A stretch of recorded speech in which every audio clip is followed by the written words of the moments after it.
আসহাবি হাদিসে পেলাম বলো না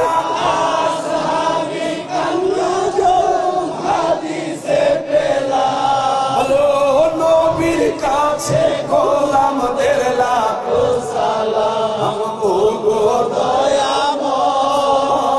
হাবিবের কাছে গোলামদের লাখো সালাম ওয়াসকরুনি পাগলে হাবিবের পাগল ও মাজার শরীফ যার ও মানে